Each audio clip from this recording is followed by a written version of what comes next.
छत्तीसगढ़ के स्वास्थ्य मंत्री और कांग्रेस नेता टीएस सिंहदेव ने पार्टी छोड़ने के सवाल पर गुरुवार को कहा कि वह वैचारिक मतभेदों को लेकर बीजेपी के साथ गठबंधन नहीं कर सकते हैं। देव ने यह भी कहा कि उनकी अपनी राजनीतिक पार्टी बनाने की कोई योजना नहीं है। बीजेपी से नहीं मिलती विचारधारा। राजनांदगांव जिले के प्रवास के दौरान पत्रकारों से बात करते हुए टीएस सिंहदेव ने कहा, मेरी विचारधारा और जीवन का दर्शन भारतीय जनता पार्टी के साथ मेल नहीं खाता है, इसलिए मैं कभी भी भाजपा में शामिल नहीं हो सकता। मेरी राजनीति यहां से क्या रास्ता अपनाती है यह भविष्य पर निर्भर करता है। यह पूछे जाने पर कि क्या वह अपनी पार्टी बनाएंगे, स्वास्थ्य मंत्री ने हंसते हुए कहा कि नहीं, इसके लिए बहुत पैसे की जरूरत है। आजादी के बाद भी जारी थी बजट की अटपटी परंपरा। 1999 में वाजपेयी को भरोसे में लेकर यशवंत सिन्हा ने पलट दिया था फैसला। कौन है गे एडवोकेट सौरभ कृपाल, जिन्हें एससी की कॉलेजियम बनाना चाहती है जज, लेकिन केंद्र ने लगा दिया अड़ंगा।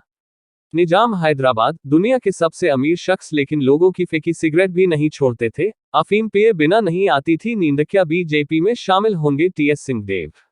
भूपेश बघेल से सत्ता को लेकर जारी खींचतान के बीच दिया यह जवाब। अपनी पार्टी बनाने के सवाल पर कांग्रेस नेता टीएस सिंहदेव ने कहा कि इसके लिए बहुत पैसे की जरूरत होती है। क्या बीजेपी में शामिल होंगे टीएस सिंहदेव? भूपेश बघेल से सत्ता को लेकर जारी खींचतान के बीच दिया यह जवाब। कांग्रेस नेता टीएस सिंहदेव। छत्तीसगढ़ के स्वास्थ्य मंत्री और कांग्रेस नेता टीएस सिंहदेव ने पार्टी छोड़ने के सवाल पर गुरुवार को कहा कि वह वैचारिक मतभेदों को लेकर बीजेपी के साथ गठबंधन नहीं कर सकते हैं। देव ने यह भी कहा कि उनकी अपनी राजनीतिक पार्टी बनाने की कोई योजना नहीं है। बीजेपी से नहीं मिलती विचारधारा। राजनांदगांव जिले के प्रवास के दौरान पत्रकारों से बात करते हुए टीएस सिंहदेव ने कहा, मेरी विचारधारा और जीवन का दर्शन भारतीय जनता पार्टी के साथ मेल नहीं खाता है, इसलिए मैं कभी भी भाजपा में शामिल नहीं हो सकता। मेरी राजनीति यहां से क्या रास्ता अपनाती है यह भविष्य पर निर्भर करता है। यह पूछे जाने पर कि क्या वह अपनी पार्टी बनाएंगे, स्वास्थ्य मंत्री ने हंसते हुए कहा कि नहीं, इसके लिए बहुत पैसे की जरूरत है। टीएसडीओ और भूपेश बघेल के बीच सत्ता का टकराव।